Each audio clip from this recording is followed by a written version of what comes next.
दुनिया के रिश्तों में हम ढके मुखौटे तो अक्सर देखते हैं, लेकिन आज हम एक प्यारे से रिश्ते में एक ऐसा मुखौटा देखेंगे जो कोई भी इंसान अपनी जिंदगी में नहीं चाहेगा। तो हेलो दोस्तों, मेरा नाम है रिया और आज मैं आप सभी के लिए cure for the wellness movie लेकर आई हूँ। तो चलिए और देरी ना करते हुए बढ़ते हैं मूवी की एक्सप्लेनेशन की ओर। मूवी की शुरुआत होती है एक एग्जीक्यूटिव ऑफिसर से जिसे हाल ही में नई नौकरी मिली थी और उनका नाम था लॉकहार्ट। लॉकहार्ट को नौकरी मिलते ही वो अपने कलीग्स के साथ सेलिब्रेट करते हैं। ठीक तभी उन्हें बोर्ड मेंबर्स के साथ रखी गई मीटिंग पर बुलाया जाता है। मीटिंग के दौरान लॉकहार्ट को बताया जाता है कि कंपनी के सीईओ मिस्टर पेम्ब्रोक अपने मेंटल ट्रीटमेंट करवाने के लिए स्विट्जरलैंड गए हुए हैं। लेकिन कुछ दिनों पहले आए उनके लेटर से सभी जान पाते हैं कि मिस्टर पेम्ब्रोक दोबारा अपना काम ज्वाइन नहीं करना चाहते थे। इधर बोर्ड मेंबर्स को नए प्रोजेक्ट के लिए सीईओ के हस्ताक्षर की जरूरत थी और मिस्टर पेम्ब्रोक को न्यूयॉर्क वापस लाने का जिम्मा लॉकहार्ट को दिया जाता है। लॉकहार्ट ये काम करने से मना करते हैं, लेकिन बोर्ड मेंबर उसे धमकी देकर स्पा वेलनेस में भेज देती है और अगले सीन में हम लॉकहार्ट को स्विट्जरलैंड की रेलवे स्टेशन पर देखते हैं और वो एक टैक्सी बुक करने पर वेलनेस स्पा की ओर निकल पड़ते हैं। वेलनेस स्पा एक छोटे से गांव के बीच में था और यहाँ पर जरूरत के सामान मिलना काफी मुश्किल था। अब रास्ते में ड्राइवर लॉकहार्ट से पूछता है, आप यहाँ किस काम से आए हैं? लॉकहार्ट बताता है कि वो यहाँ पर अपने बॉस मिस्टर पेम्ब्रोक को लेने के लिए वेलनेस स्पा जा रहे हैं। इस पर ड्राइवर का कहना था कि कोई भी इंसान अगर एक बार वेलनेस स्पा में पैर रख दे तो फिर वो वापस लौटकर नहीं जा पाता है। अब रास्ते में गांव के कुछ लोग लॉकहार्ट की गाड़ी देखकर उस पर अटैक करने लगते हैं। लॉकहार्ट थोड़े घबरा जाते हैं। वहीं ड्राइवर बताते हैं गांव के लोग जब भी वेलनेस स्पा की गाड़ी देखते हैं वो लोग उस पर हमला करने लगते हैं, क्योंकि ये सभी गांव के आखिरी राजा को नापसंद करते थे और उसी गुस्से में वो सभी को मारने की कोशिश करते हैं। और ये वेलनेस स्पा पहले राजा का कैसल हुआ करता था और ये कैसल 200 साल पुराना है। वो राजा अपने वंश को आगे बढ़ाना चाहते थे, लेकिन अपने खून को किसी और खून के साथ मिलाकर वो इस वंश को आगे नहीं बढ़ाना चाहते थे, क्योंकि उनके मुताबिक ऐसा करने से उनके लिए अशुभ होगा। आखिर में अपने वंश को आगे बढ़ाने के लिए राजा अपनी ही बहन से शादी कर लेते हैं, लेकिन शादी की रात गांव के लोग राजा की बीवी को आग में जलाकर जिंदा मार देते हैं और इस आग में राजा और उनका पूरा कैसल बर्बाद हो गया था। अब लॉकहार्ट स्पा में पहुंचते हैं और फिर वो स्पा के भीतर जाकर मिस्टर पेम्ब्रोक से मिलने की रिक्वेस्ट करते हैं, लेकिन विजिटिंग आवर्स खत्म हो जाने के कारण लॉकहार्ट को मिस्टर पेम्ब्रोक से मिलने की परमिशन नहीं मिलती है। अब लॉकहार्ट स्पा के मैनेजर से मिलना चाहते थे, इसलिए वो स्पा में मैनेजर के लिए कुछ देर वेट करते हैं। इस बीच लॉकहार्ट बाहर सभी पेशेंट्स को देख रहे थे। ठीक तभी वो स्पा के बाहर एक सीक्रेट सुरंग देखते हैं। अब लॉकहार्ट मैनेजर से मिलकर मिस्टर पेम्ब्रोक को अपने साथ ले जाने की बात करते हैं। मैनेजर ये सुन कहते हैं, हम हमारे पेशेंट्स को एक अच्छे एनवायरनमेंट में रखना चाहते हैं, लेकिन तुम उन्हें यहाँ से बाहर निकालना चाहते हो। लॉकहार्ट उन्हें अपनी व्यथा बताते हैं और आखिर में मैनेजर लॉकहार्ट को शाम के दौरान स्पा में आने के लिए कहते हैं। अब लॉकहार्ट अपने होटल की तरफ जा रहे थे, लेकिन रास्ते में उनकी गाड़ी की एक्सीडेंट हो जाती है और लॉकहार्ट को वेलनेस स्पा में एडमिट किया जाता है। लॉकहार्ट उठने के साथ ही कहते हैं, आज तक मुझे इतनी अच्छी नींद कभी नहीं आई और अब मुझे काफी अच्छा लग रहा है। इस दौरान कमरे में डॉक्टर वॉल्मर बैठे हुए थे। वॉल्मर लॉकहार्ट को बताते हैं, आज 3 दिन हो चुके हैं, तुम अपनी बेहोशी के चलते इसी कमरे में 3 दिन सोए हुए थे और इसी वजह से तुम्हारी नींद इतनी अच्छी हुई है। अब लॉकहार्ट बेड से उठने पर नोटिस करते हैं कि उनके पैरों में फ्रैक्चर होने की वजह से उस पर पट्टियां लगाई गई हैं। इस बारे में लॉकहार्ट अपने ऑफिस में बताना चाहते थे। वहीं वॉल्मर कहते हैं कि उन्होंने उनके ऑफिस वालों को इस बारे में सब कुछ इन्फॉर्म कर दिया है।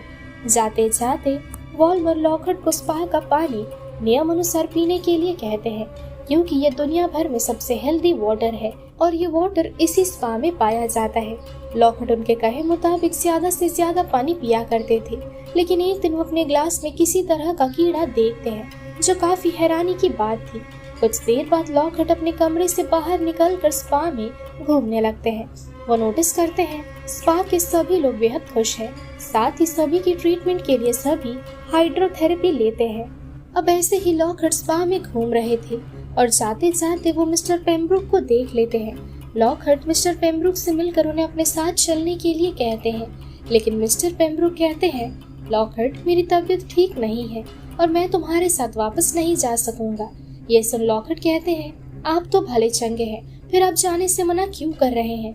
मिस्टर पेम्ब्रोक कहते हैं, तुम्हारी आंखों का नंबर बढ़ चुका है शायद, कि तुम्हें मेरी तकलीफ दिखाई नहीं पड़ रही है। ये कहकर पेम्ब्रोक कमरे से बाहर चले जाते हैं। लॉकहार्ट बार बार मिस्टर पेम्ब्रोक को समझाने की कोशिश करता है। ये सुन मिस्टर पेम्ब्रोक कहने लगते हैं, तुम किन लोगों की मदद कर रहे हो? बोर्ड मेंबर्स के सभी लोगों ने मिलकर तुम्हारे पिता को आत्महत्या करने पर मजबूर किया था और आज भी वो सभी तुम्हारा इस्तेमाल कर रहे हैं। काम खत्म होने पर वो तुम्हें भी तुम्हारे पिता की तरह जान से मार देंगे।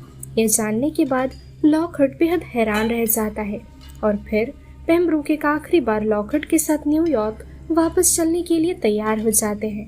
अगली सुबह लॉकहार्ट तैयार होकर मिस्टर पेम्ब्रोक का इंतजार कर रहा था। लॉकहार्ट रिसेप्शनिस्ट से कहकर एक गाड़ी मंगवाता है और फिर वो बाहर की ओर टहलने लगता है। इस बीच लॉकहार्ट की मुलाकात मिसेस वॉटकिंस से होती है। वॉटकिंस कहने लगती है, इस गांव में राजा की बीवी को जलाकर मार दिया गया था। तो इसके रिप्लाई में लॉकहार्ट कहते हैं, ये वही औरत है ना जो राजा की बीवी होने के साथ साथ उनकी बहन भी थी। ये सुनते ही मिसेस वॉटकिंस वहाँ से चली जाती है क्योंकि उनकी हाइड्रोथेरेपी का वक्त हो चुका था। अब लॉकहार्ट की मुलाकात हैना से होती है। लॉकहार्ट हैना से पूछते हैं, क्या तुम भी यहाँ की पेशेंट हो? हैना बताती है, इस स्पा की सबसे खास पेशेंट वो खुद है। बातों बातों में लॉकहार्ट कहता है कि आज वो अपने बॉस के साथ यहाँ से लौटने वाला है। इसके जवाब में हैना कहती है, अगर कोई भी एक बार इस स्पा में आ जाए फिर वो यहाँ से अपनी मर्जी से लौट कर नहीं जा सकता है। ठीक तभी लॉकहार्ट स्पा के हॉल में जाकर पेम्ब्रोक को जल्द से जल्द बुलाने के लिए कहता है। इस दौरान हॉल में सभी पेशेंट्स वॉल्मर के साथ लंच कर रहे थे। वॉल्मर लॉकहार्ट को भी उन्हें ज्वाइन करने के लिए कहता है, लेकिन गुस्से में लॉकहार्ट कहते हैं, आप मुझे घुमाइए मत और फौरन मिस्टर पेम्ब्रोक को हॉल में बुलाइए। वॉल्मर कहते हैं कि पेम्ब्रोक की तबीयत खराब हो गई है, इसलिए तुम उन्हें अपने साथ फिलहाल वापस नहीं ले जा पाओगे। ये सुनते ही लॉकहार्ट वॉल्मर पर और ज्यादा गुस्सा करने लगता है। वॉल्मर उसे शांत होने के लिए कहते हैं क्योंकि उन्हें लग रहा था लॉकहार्ट की तबीयत खराब हो रही है और ठीक तभी उसके नाक से खून निकलने लगता है और वो बेहोश हो जाता है। अब लॉकहार्ट जैसे ही होश में आता है वो खुद को डॉक्टर वॉल्मर के साथ पाता है। वॉल्मर लॉकहार्ट की ट्रीटमेंट कर रहे थे। वॉल्मर कहते हैं, अपनी अच्छी स्वास्थ्य के लिए लॉकहार्ट को हाइड्रोथेरेपी की ट्रीटमेंट करवानी चाहिए। लॉकहार्ट ट्रीटमेंट करवाने के लिए राजी हो जाता है और फिर वो वॉल्मर से हैना के बारे में पूछने लगता है। वॉल्मर बताते हैं, हैना इस स्पा की सबसे स्पेशल पेशेंट है। वहीं लॉकहार्ट नोटिस करते हैं इस स्पा में डॉक्टर वॉल्मर और हैना किसी तरह का लिक्विड पीते हैं जिससे वो विटामिन की दवाई बताते हैं। अब वॉल्मर के जाने के बाद लॉकहार्ट उनके कमरे में पेम्ब्रोक की फाइल चुरा कर ट्रीटमेंट के लिए निकल पड़ते हैं। हाइड्रोथेरेपी के दौरान लॉकहार्ट को ऑक्सीजन मास्क देकर पानी के अंदर भेजा जाता है और वो पूरी तरह से लॉक्ड हो चुके थे। वॉल्मर लॉकहार्ट का ध्यान रखने के लिए स्पा के जूनियर डॉक्टर से कहकर वहां से चले जाते हैं और फिर लॉकहार्ट पानी के अंदर अपने अतीत के बारे में सोचने लगता है। लॉकहार्ट के पिता के जाने के बाद लॉकहार्ट एक बड़ा आदमी बनना चाहता था, लेकिन वो अपने पिता की तरह दूसरों की बातों में आकर खुदकुशी का कदम नहीं उठाना चाहता था। वहीं अपनी जिम्मेदारी निभाते निभाते लॉकहार्ट अपनी बूढ़ी माँ को संभाल नहीं पा रहा था, इसलिए वो उन्हें वृद्ध आश्रम में छोड़ आया और वो अक्सर उनसे मिलने के लिए वहां जाया करता था। इस बीच अचानक वो पानी के अंदर ईल मछलियों को देखकर घबराने लगता है क्योंकि ये काफी सारी थी। मदद के लिए वो जूनियर डॉक्टर को पुकारने लगता है। वहीं बाहर रिसेप्शनिस्ट जूनियर डॉक्टर के पास आकर उन्हें अपनी ओर आकर्षित करने लगती है, जिसकी वजह से डॉक्टर को रिसेप्शनिस्ट के अलावा किसी और को नोटिस करने का होश ही नहीं था। इससे ये बात तो जाहिर थी कि रिसेप्शनिस्ट जानबूझकर जूनियर डॉक्टर का ध्यान भटकाना चाहती थी। अब जैसे तैसे जूनियर डॉक्टर के असिस्टेंट लॉकहार्ट को बाहर निकालते हैं और वो बताता है कि पानी में काफी सारी ईल मछलियां थी, लेकिन दोबारा चेक करने पर अंदर कुछ भी नहीं मिलता है और ये सिर्फ उसका वहम था। अब रात के समय लॉकहार्ट पेम्ब्रोक की रिपोर्ट फाइल चेक कर रहा होता है। वो देखता है कि फाइल में काफी सारे दांत के एक्सरे रिपोर्ट्स हैं। ठीक तभी उस सीक्रेट सुरंग से काफी सारे डेड बॉडीज को ले जाया जा रहा था और ऐसी डेड बॉडीज को वो हर दिन वहां ले जाते हुए देखा करता था। अगली सुबह मिसेस वॉटकिंस लॉकहार्ट को बताती है गांव के लोगों ने रणनीति बनाकर राजा की बीवी को जिंदा जलाकर मार दिया था। साथ ही राजा और उसके पूरे कैसल को भी तबाह कर दिया गया था। असल में ग्रामवासियों को राजा के कुकर्म के बारे में पता चल गया था कि किस तरह से राजा अपने एक्सपेरिमेंट के लिए ग्रामवासियों में से कुछ लोगों को उनकी मर्जी के खिलाफ उठाकर उन पर एक्सपेरिमेंट करके उन्हें जंगल में फेंक देते थे। काफी सारे सड़ी हुई डेड बॉडीज देखने के बाद ग्रामवासियों का शक यकीन में बदल गया कि एक राजा होने के बावजूद भी वो अपनी प्रजा की रक्षा नहीं करता है, बल्कि वो उन लोगों का इस्तेमाल करके सभी को जान से मार देता था। ये बताकर वॉटकिंस वहां से चली जाती है और फिर लॉकहार्ट की मुलाकात हैना से होती है। लॉकहार्ट लगभग हर दिन यहाँ से बाहर निकलने की कोशिश करता था, लेकिन वो असफल रहता था। इसलिए लॉकहार्ट एक दिन हैना को अपनी माँ का दिया हुआ सबसे खास बैलरीना डॉल देता है और बदले में वो उसे शहर चलने के लिए कहता है। ये डॉल लॉकहार्ट के लिए बेहद खास थी, क्योंकि लॉकहार्ट की माँ अपने मौत के ठीक पहले ये डॉल देकर मारी गई थी। हैना अब उसे शहर लेकर जाती है और वो दोनों एक पब में बैठकर शराब पीने लगते हैं। ये दोनों स्पा से आए हुए थे, इसलिए बाकी सभी इन्हें अजीबोगरीब तरह से देखे जा रहे थे। इस दौरान लॉकहार्ट हैना से उसके माता पिता के बारे में पूछता है। हैना बताती है बचपन में उसकी माँ गुजर गई थी। वहीं डॉक्टर वॉल्मर ने उससे कहा है जिस दिन हैना ठीक हो जाएगी उस दिन उसके पिता उसे अपने साथ घर वापस लेकर जाएंगे। हैना बेहद एक्साइटेड थी। वहीं लॉकहार्ट उसकी खुशी देख काफी खुश थे और फिर हैना अपने लॉकेट से एक लिक्विड निकालकर खुद भी खाती है। साथ ही वो लॉकहार्ट को भी ये लिक्विड खिलाती है। हैना बताती है कि डॉक्टर वॉल्मर ने उससे ये लिक्विड हर घंटे खाने के लिए कहा है, क्योंकि अगर वो ऐसा नहीं करेगी फिर वो मारी जाएगी। कुछ देर बाद लॉकहार्ट हैना को पब में बिठाकर एक डॉक्टर से मिलने के लिए जाते हैं। डॉक्टर बताते हैं पेम्ब्रुक डिहाइड्रेशन से भुगत रहे हैं, क्योंकि स्पा में जो पानी दिया जाता है, इनफैक्ट जिस पानी से हाइड्रोथेरेपी की जाती है, उस पानी से पेशेंट्स और ज्यादा कमजोर होने लगते हैं और धीरे धीरे पेशेंट्स के दांत टूटने शुरू हो जाते हैं, जैसा कि फिलहाल पेम्ब्रुक के साथ हो रहा है। और फिर डॉक्टर उसे एक गाय का बच्चा दिखाते हैं जिसने गलती से स्पा का पानी पी लिया था और तब से उसकी हालत खराब हो चुकी है। दूसरी तरफ हैना म्यूजिक की धुन में पब में डांस कर रही थी। आज तक हैना कभी भी स्पा से बाहर नहीं निकल पाई और ना तो बाहरी दुनिया के बारे में वो कुछ जानती थी। बाहर आकर उसे काफी मजा आ रहा था। ठीक तभी कुछ लड़के हैना के पास जाकर उसे गलत तरीके से छूने लगते हैं, लेकिन हैना छोटी थी, इसलिए उसमें वो समझ नहीं थी कि किसका इरादा नेक है और किसका बुरा, ये बात वो समझ सके। इधर लॉकहार्ट अपने ऑफिस में कॉल करके जान पाता है कि डॉक्टर वॉल्मर ने उसे झूठ कहा था। डॉक्टर वॉल्मर ने लॉकहार्ट के बारे में उसके ऑफिस में कभी इन्फॉर्म किया ही नहीं था, लेकिन इस बारे में उन्होंने लॉकहार्ट से झूठ कहा। लॉकहार्ट अपने हालात के बारे में ऑफिस में इन्फॉर्म करते हैं। अब उन लड़कों को हैना के साथ बुरा बर्ताव करते देख लेते हैं लॉकहार्ट और वो एक एक करके सभी को मारने लगते हैं। हैना को ढूंढते ढूंढते डॉक्टर वॉल्मर अपने आदमियों के साथ पब में पहुंचते हैं और वो उन दोनों को अपने साथ स्पा में वापस ले आते हैं। लॉकहार्ट वॉल्मर से पेम्ब्रुक के बारे में पूछते हैं। बिना कुछ कहे ही वॉल्मर वहां से चले आते हैं। अब एक दिन लॉकहार्ट नोटिस करते हैं उसके दांत ऑटोमेटिकली गिरने लगे हैं। ये देख वो फौरन रिसेप्शनिस्ट से मिलते हैं और वो उन्हें अपने दांत देते हैं। इस बीच चोरी चोरी वो रिसेप्शनिस्ट की रजिस्टर से पेम्ब्रुक की लोकेशन निकाल लेते हैं और निकल जाते हैं उस कमरे की ओर। पेम्ब्रुक को ढूंढते ढूंढते लॉकहार्ट एक कमरे में छिप जाते हैं, जिसके बाजू वाले कमरों में पेशेंट्स की ट्रीटमेंट चल रही थी और वो पेशेंट थी मिसेस वॉटकिंस। मिसेस वॉटकिंस से मिलकर लॉकहार्ट पेम्ब्रुक के बारे में पूछने लगते हैं। मिसेस वॉटकिंस कहती है तुम्हें सच्चाई की गुत्थी को सुलझाना होगा, तब जाकर तुम्हारी पहेली सुलझेगी और तुम स्पा की दुनिया और मुखौटे की असलियत जान पाओगे। वो कहती है जब राजा की बीवी को मार दिया गया था तब वो प्रेग्नेंट थी और उनका बच्चा अभी भी जिंदा है। लॉकहार्ट पूछता है क्या वो एक्सपेरिमेंट अभी भी किसी के द्वारा किया जाता है। गुस्से में मिसेस वॉटकिंस लॉकहार्ट को कमरे से भगा देती है और फिर लॉकहार्ट को मिस्टर पेम्ब्रुक दिखता है, जिसे एक बड़े कंटेनर में बंद करके रखा गया था। वो पेम्ब्रुक को निकालने की काफी कोशिश करता है, लेकिन वो असफल रहता है। फिर वो वहां से जाने लगता है, लेकिन डॉक्टर वॉल्मर उसे देख लेते हैं। डॉक्टर वॉल्मर उसे इस कमरे में आने का कारण पूछते हैं। लॉकहार्ट बताता है कि उसका दांत टूट चुका है और उस दर्द के मारे वो गलती से इधर आ गया। डॉक्टर वॉल्मर उसे डेंटिस्ट के पास ले जाते हैं। और डेंटिस्ट उसकी ट्रीटमेंट के बहाने उसके दांतों में एक बड़ा सा छेद कर देते हैं और इस वजह से उसे काफी ज्यादा दर्द हो रहा था।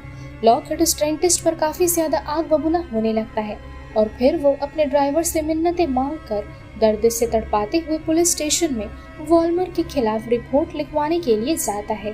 पुलिस ऑफिसर उसकी व्यथा सुनने के बाद वॉल्मर को पुलिस स्टेशन में बुलाते हैं। वॉल्मर पेम्ब्रोक को लेकर पुलिस स्टेशन में आए हुए थे, जिन्हें देखने के बाद लॉकहार्ट को कुछ हद तक रिलीफ मिलती है। वॉल्मर लॉकहार्ट से कहते हैं, लॉकहार्ट तुम्हें किसी तरह की गलतफहमी हो गई है, तुम्हारा यहाँ पर सही तरीके से ट्रीटमेंट चल रहा है, साथ ही मिस्टर पेम्ब्रोक भी ठीक है। ये सुन लॉकहार्ट समझने लगते हैं कि शायद उनकी तबीयत सच में इतनी खराब हो गई है कि वो अपने आपे के बाहर जाकर चीजों को समझने लगे हैं। लॉकहार्ट डॉक्टर वॉल्मर के कहे अनुसार अब से बाकियों की तरह ट्रीटमेंट लेना शुरू कर देते हैं, लेकिन ये सारी चीजें होने के बावजूद भी लॉकहार्ट को कहीं न कहीं यही लग रहा था कि वो पूरी तरीके से ठीक है और जबरदस्ती उनका ट्रीटमेंट किया जा रहा है।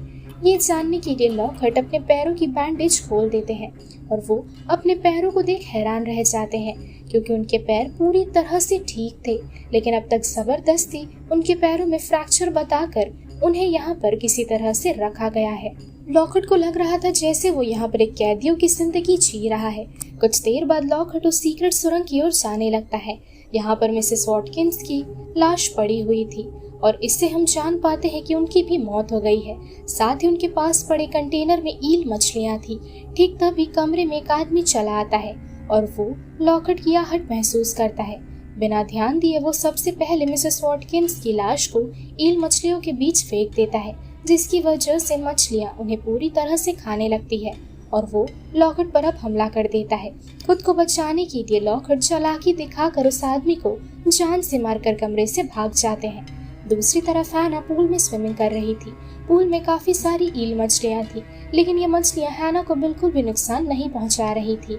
इस दौरान हैना की ब्लीडिंग शुरू हो जाती है और ये उसका पहला दिन था। हैना को पीरियड्स के विषय में कुछ भी नहीं पता था।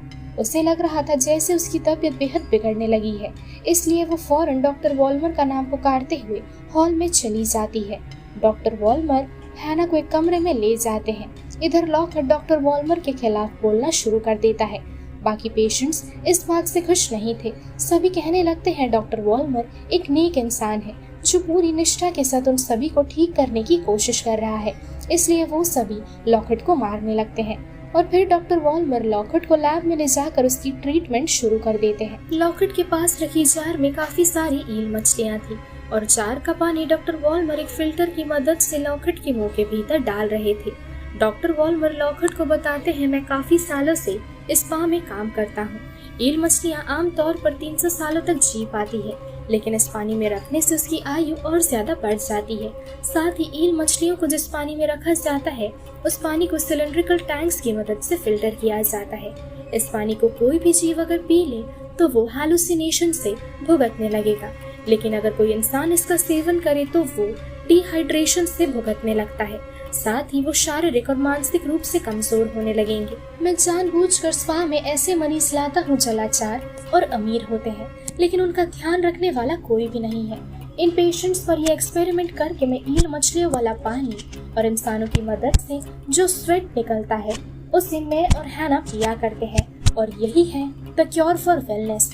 यहाँ तक कि हर पेशेंट्स डिहाइड्रेशन से भुगतते हैं, इसलिए मैं उनके पानी में छोटी छोटी ईल मछलियाँ छोड़ता हूँ जो कि दिखने में किसी कीड़े की तरह ही होती है। और यही मछली हमने लॉकहार्ट के पानी में भी देखा था। अगले सीन में डॉक्टर वॉल्मर हैना को एक नई ड्रेस तोहफे के तौर पर देकर कहते हैं, अब मैं तुमसे शादी करूंगा। कुछ देर बाद हैना लॉकहार्ट से मिलने के लिए जाती है। लॉकहार्ट अब बाकी पेशेंट्स की तरह बर्ताव कर रहा था, जो देख हैना को काफी बुरा लगता है। वो अपने इकलौते दोस्त की हालत की वजह से उससे बेहद खफा थी, इसलिए वो जाते जाते लॉकहार्ट का दिया हुआ बैलरीना डॉल उसे वापस लौटा देती है। इस डॉल को देखने के बाद लॉकहार्ट को अपने जीवन की सारी बातें याद आने लगती है और फिर वो मिसेस वॉटकिंस की कही बातों को दोहराने लगता है और उसे थोड़ा बहुत क्लू मिल जाता है। इस क्लू के सहारे लॉकहार्ट ऑफिस में जाकर सबूत ढूंढ रहा था। लॉकहार्ट को एक छवि मिलती है। ये छवि लगभग 200 साल पुरानी थी और ये तब की है जब कैसल पूरी तरह से तबाह हो गया था। इस तस्वीर में एक आदमी अपने मुंह पर पट्टी बांधकर एक बच्ची के साथ खड़ा था और ये नन्ही बच्ची बिल्कुल हैना की तरह ही दिख रही थी। दूसरी तरफ डॉक्टर वॉल्मर हैना को बेड पर बांधकर उसके साथ जबरदस्ती करने की कोशिश कर रहे थे।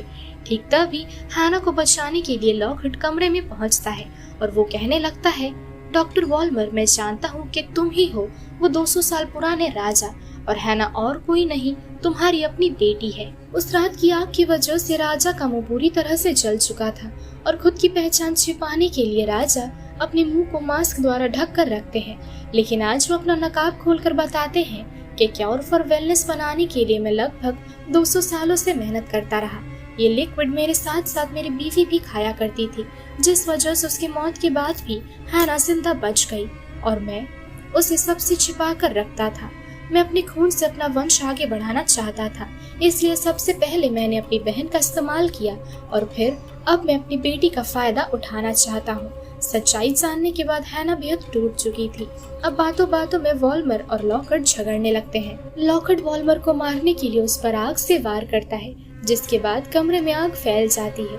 वहीं लॉकहार्ट को मारने के लिए वॉल्मर उसे ईल भरी मछलियों वाली पानी में फेंकने की कोशिश करता है, लेकिन ठीक समय पर हैना लॉकहार्ट को बचाकर अपने पिता वॉल्मर को पानी में धक्का दे देती है और फिर वॉल्मर को ईल मछलियां खाने लगती है। धीरे धीरे आग पूरे स्पा में फैलने लगी थी। सभी पेशेंट्स वहां से भागने लगते हैं। वहीं हैना और लॉकहार्ट हैना की साइकिल को सवारी बनाकर निकल पड़ते हैं एक अनजान रास्ते की ओर। ठीक तभी लॉकहार्ट के ऑफिस से कुछ लोग उसे वापस ले जाने के लिए आए हुए थे। लॉकहार्ट बताता है पेम्ब्रोक की मौत हो गई है। ये जानने के बाद बोर्ड मेंबर्स पेम्ब्रोक की मौत के केस में लॉकहार्ट को फंसाना चाहते थे। लॉकहार्ट बेहद अच्छे तरीके से उन सभी का मकसद जानता था, इसलिए वो वहां से न्यूयॉर्क वापस ना जाकर हैना के साथ आगे बढ़ने लगता है। दोनों के चेहरे पर एक प्यारी सी मुस्कान थी। ये सोच करके वो दोनों अपनी जिंदगी से नहीं हारे। इस प्यारी सोच और दोनों की मुस्कुराहट के साथ ये मूवी यही खत्म हो जाती है। सो दोस्तों, यही थी आज की हमारी movie the cure for wellness. ये मूवी आप सभी को कैसी लगी कमेंट सेक्शन में मुझे जरूर बताइएगा। अगर आपको ये मूवी पसंद आई हो तो वीडियो को लाइक कीजिए, जितना हो सके वीडियो को शेयर करिए, और अगर आप चैनल पर नए हो तो चैनल को सब्सक्राइब भी कर दीजिएगा। और हाँ, अगली वीडियो ग्लिच की चौथी पार्ट होगी, तो आप इंतजार करते रहिए और मैं जल्द उस वीडियो को लेकर आऊंगी। मिलती हूँ आपसे अगली वीडियो पर, तब तक के लिए स्टे सेफ, शब्बा खैर, और हाँ, स्टे ट्यून्ड रहिएगा।